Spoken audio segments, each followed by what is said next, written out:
I was introduced to this. I want to bring up the first guest that I have today. It's a sad but a unique story of triumph and tragedy. But it's a local story, which makes it even more compelling to listen to. A guy that I work with when I park cars at Playland, Phil, he said, "Yo, you ever hear about the Droz?" And I was never a WWF guy, so I wasn't familiar. And then I didn't know about the Droz, but Darren Drozdov, he's from Oak Crest, and he played quarterback. And Scooter, he went on the last play of the game. He threw a 72. The last game of the season, he threw a 72-yard touchdown pass, and they went 10-0. They were undefeated that season. All right, so we're going to tell Great the story. Droz story. Let's welcome into the locker room. Let's go to the sports hotline and welcome into the locker room former Oak Crest standout, University of Maryland product. He played for the Denver Broncos for 2 years. Darren Drozdov. What's up, Darren?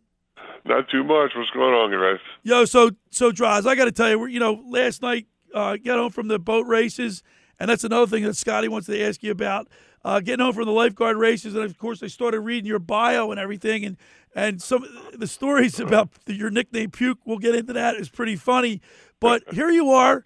You're a local kid. You played quarterback in high school, and then you ended up as a nose tackle. How did that happen? You get a little bigger, and I also decided when I was going to college that people hit too hard on defense. And I think I'd rather do the hitting than be the hitting. Yeah, that makes a lot of sense. Absolutely. Hey, so Scooter, you have a question for Droz before we get started? Darren, because we've been asking questions. I don't know where the relation is. Billy and I talked about this last night, and your last name rung a bell with me. Was your father Olaf? Yes. Okay. So he was. Yeah. Olaf worked on the beach patrol in Ocean City way back in the day, back. and he is And in the Ocean City Beach Patrol Hall of Fame. Oh, that's my grandfather, actually. Wow. What's your grandfather? He worked, I think back in the 30s. In the 30s, correct. Yeah. I've met him. Because Scooter said to me, I think his father was in the Hall of Fame, and it's your grandfather. That's awesome, man. Yeah, it was my grandfather.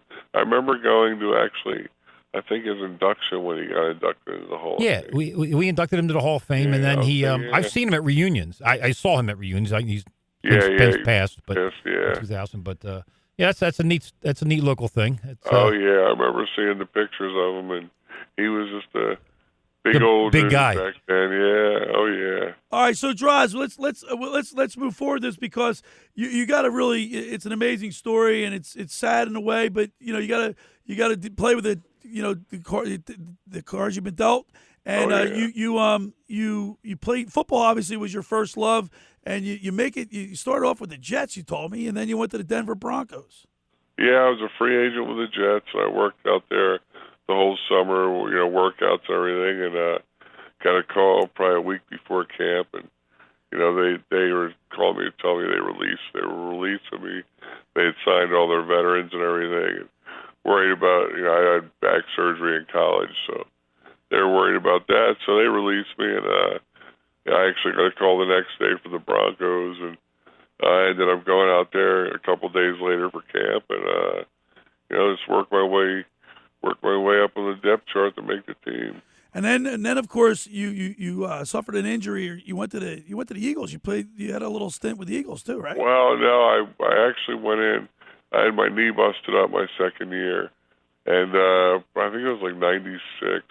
I went in like December to work out, and I went in with my agent to work out the Eagles and the old Veterans Stadium, the turf from hell, and went in there and I was running and I was running a 40-yard dash. I'd come back, rehab, ready to go, and I was running and felt a pop. It had been raining that day. Felt my hamstring. I'm just like, I just got tears in my eyes. I told my agent, I said, look, we got to go. And went and threw a neoprene sleeve on my hamstring and went out hunting with my buddies. It was deer season, so figured, hey, I'm going to make something out of it. So Droz, tell us a story about how you acquired the name Puke. Well, that is a long, well, basically, coming through high school, I started, a quarterback my sophomore year. I always played. And my senior year, for some reason, came up and I started throwing up either before or during games and never understood why. It just something started to happen. And Yeah, but it wasn't nerves because I've been doing this forever. Playing sports forever. Wasn't anything that bothered me, but so I just kept on kind of going out through high school, and then I got to college, and kind of the same thing. And so I figured, if I'm out on the field and I'm throwing up, I gotta use it for my best interest. So, if you find somebody you're throwing up and somebody's across the line from you, you grab on, hold on, and hit him in the face. So I know on Monday Night Football, you threw up on the football, right? Well, yeah, They caught it on TV.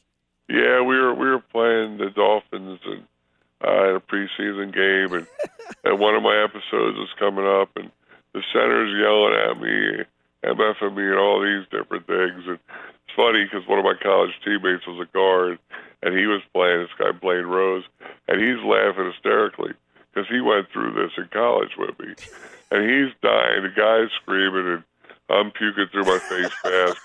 They're putting it in slow motion, and it was just, so they took me off for a play, got a new ball, and it was just, so it kind of was turned into a thing, I guess, and they were worried about it, sent me to a shrink. Shrink's trying to get me to like relax and calm down. I was like, dude, I don't think it's nerves. It's not anything like that. It's just something that happened. Nothing I can do about it. Let's deal with it. We're talking with Darren Drozdov, Oakcrest High School, University of Maryland product, played for the Denver Broncos for a couple years. And then, of course, Darren, you go up to Montreal, play for the Alouettes for a little bit, and then you get introduced to somebody in the world of the WWF Wrestling Federation. Yeah, my agent had been checking into things, and we got to talking to him and took a trip to Connecticut and met with Vinnie Mac and just kind of went from there. And they brought me in and basically trained me how to wrestle. Now, were you a big WWF fan growing up? I really actually enjoyed watching wrestling. I wasn't a huge fan, but when I was on Saturdays and things like that, I used to love to watch it. And throughout my life, and I've always been, well, people say I've been different. I've been normal to myself. I don't know. But just with looks and the way I act, and well, your pictures you fit the part for sure with your pictures. Yeah, and it's great because I can be myself and get paid for it. But, I always just figured, hey, people are like, that'd be great. I think you'd be great now. Like, it'd be something interesting to try, and I was looking forward to it when it happened, and I had a great time with it. And then, of course, tragically, you're up in Long Island, New York, and then you guys did what was it, like the pile drive move? You sustained a career-ending, obviously a career-ending injury. You became paralyzed as a result of it. Was it the pile drive move? No, it was just a regular move. D'Lo Brown, I was wrestling had done before. And I was coming in, and he was gonna power bomb me actually. And that's actually something I use for my finish. And so we went to go up, and just something went wrong, and kind of slipped and ended up landing on the top of my head, and I heard two cracks, and I just broke my neck.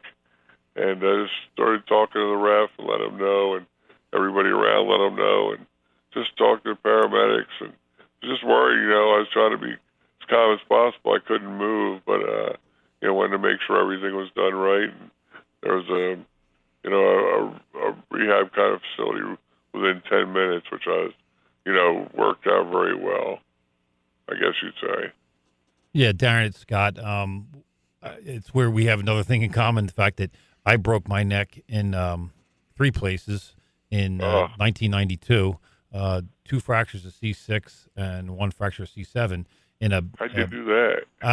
Working on the beach, I ran a surf rescue crew with a boat and got caught on a big wave, and I told my partner to just roll out into the water, get away, and I'll steer the boat to the beach. And I was afraid the boat was going to pitch pole and go over, and the motor was going to land on me, so I bailed out at the last minute. And you and I are about the same size, and I landed in 4 feet of water head first. But that's what I was going to ask you. Oh, he got lucky. He still has the ability to walk. I'm still. Did you know right away? I knew right away. I mean, my head hit I just remember hearing, I heard crack, crack. I went, oh, F, I just broke my neck. And I knew, I was laying there and I had no movement at all. And you knew, you knew your recollection. I knew I was done, yeah. Because I didn't know. I got up. You walked? Got out of the water. Yeah, people, wow. And there was a guy that used to sit on our beach. He was a bodybuilder, and he came down and he saw the whole thing and he said, "Are you all right?" I'm like, and I felt like I got hit by like a linebacker, like a 245-pound linebacker. Yeah. But I went to dinner that night with friends. Oh, Did not know I had broken my neck in 3 places. Oh my gosh! And until the next day, our captain came down and said, "Hey, you got to go to the doctor and see the doctor, the whole 9 yards." And that's when I went over and got an MRI, and they said, "Wait a minute, we got to fly. You got to get in a helicopter and fly." It was crazy, but Extremely lucky. I'm very, very lucky. So I feel for you what yeah. you went through, man, and what you're still going through today. But it sounds like you've gotten some movement back in your upper part of your body, and yeah, from when I got hurt, I really couldn't move anything, but I have a lot of movement in my shoulders. No, I have no use of my hands, but I can still do things. Of course, you learn to adapt, but I can move my arms well, so I can do a lot of things that I need to. I've adapted to. Darren, we're talking with Darren Drozdov, from Oakcrest, and he played for the Broncos for a couple of years. Got severely injured in a wrestling accident with the WWF. Darren, what are you doing with yourself today? I'm just kind of trying to keep myself busy. I have a lot of family. Well, my family, a lot of family right now, nieces and nephews are home from school right now. So I actually went to dinner last night, and my parents, aunt and uncle were there, and nieces and nephews and sister and brother-in-law and everybody. So it was nice. Had a nice dinner together, and get out, check some movies out, get out. Not getting out in this heat. I'm not that crazy, but getting ready for deer season right now. I got a couple months away from that. So I know you got I saw one of the pictures online. If you pull up your bio, and you can hit the images. You got that tractor, that thing. You can actually go out and hunt on that thing, right? Yeah.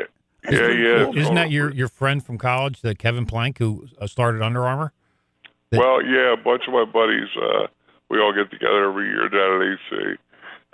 Like a Droz weekend, we all come out and hang out, watch playoffs and whatnot. But yeah, they all were getting together and put money together to get me this rip chair. And Kevin ended up putting in the rest of the money. He was one of my college suite mates. He was a young blood back then. He was a freshman when I was a senior, but great kid. Well, I call him a kid. He's still a kid to me, but no, yeah. Great dude, a great bunch of guys that got this rip chair for me, and it allows me to I can basically put my wheelchair inside of it, get strapped in, and I can use it. And it's got like tank tracks on it, literally. This company How and How, I think they're located up in Maine, and they do all kinds of military stuff. And I get in there and I can truck through the woods in this thing, and I have a crossbow set up for it. So I got my second deer since I've been hurt last year, so that's pretty looking cool. Forward to getting out there. Well, Darren, listen, man, I really appreciate it. When I heard your story, I thought to myself, boy, I'd like to get him on and have him share his story with our listeners here in South Jersey. And I thank you so much, and have a great weekend and continued improvement. Hey guys, thanks a lot. It was great being on. All right, there he is, Darren Drozdov, and everybody. That was that's a compelling story of triumph, scooter, and tragedy. Yeah.